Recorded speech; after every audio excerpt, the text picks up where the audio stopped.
Makanya ibu ya, ada sebuah kisah nyata itu ada ada sebuah kisah, ada seseorang itu yang bernama Nu'man itu nyari hadis. Ketika nyari hadis itu tiba-tiba dia nemukan apel di pinggir jalan, karena lapar dimakan apelnya. Setelah dimakan itu ternyata dia lupa kalau tanya itu apel itu miliknya siapa. Waduh, belum nanya itu apel.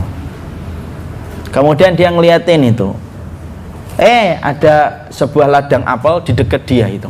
Langsung dia ke situ, ada orang tua, Pak, saya tolong Pak dihalalkan Pak satu apel yang tadi saya makan karena lapar Pak gitu. Ini bukan milik saya Pak, ini miliknya orang di sana itu, yang di rumah sana, di kampung sana, orang kaya raya yang solih, dia punya kebun apel itu. Ternyata rumahnya jauh, dan itu berbalik dengan arah dia ketika akan mencari ilmu. Ya sudahlah, akhirnya kemudian dia balik, kemudian dia, sudahlah kalau saya nyari hadis tapi di dalam saya ada apel yang haram itu gimana. Akhirnya dia relakan tidak belajar. Dia cari itu, kemudian pemilik kebun apel itu ketemu, setelah dibuka ditanya, siapa kamu? Saya orang Pak, namanya Sabit. Ngapain kamu? Saya tuh nemukan apel Pak di dekat kebunnya Bapak, di pinggir jalan. Saya makan dan saya tidak ngerti kalau itu ternyata belum minta izin. Bapak pemilik kebun apel itu langsung tahu ini orang solih ini. Ini pasti orang solih ini. Kenapa? Orang solih itu adalah orang yang hati-hati ketika mengkonsumsi makanan. Masya Allah itu. Kemudian akhirnya pemilik kebun apel itu berkata, maaf ya, aku tidak bisa maafkan kamu. Pak, apelnya gimana Pak? Ini satu syaratnya. Syaratnya kamu nikahin anak saya.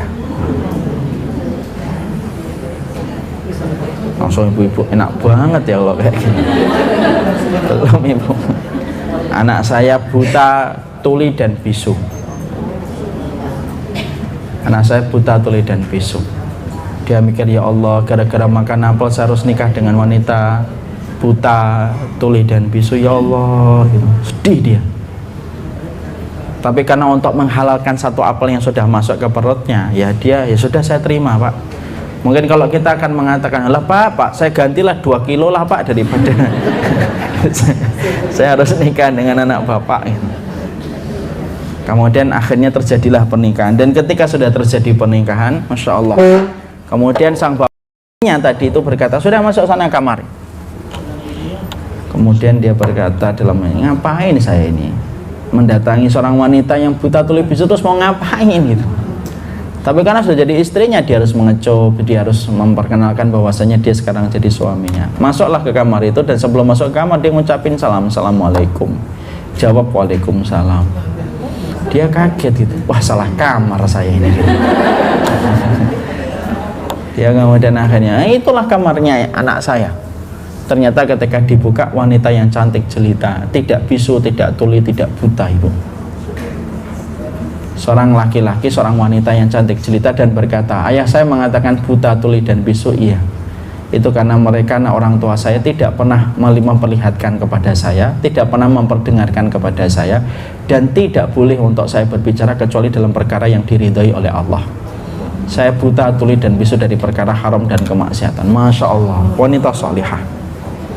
Ibu tahu nggak, wanita solihah, pemilik rahim yang bersih ini ketemu dengan Sabit, seorang laki-laki yang menjaga perutnya, maaf ya, airnya ketemu dengan rahim yang taat. Air yang bersih ketika ketemu dengan rahim yang taat, lahirlah seorang anak yang bernama Nu'man bin Sabit. Siapa dia?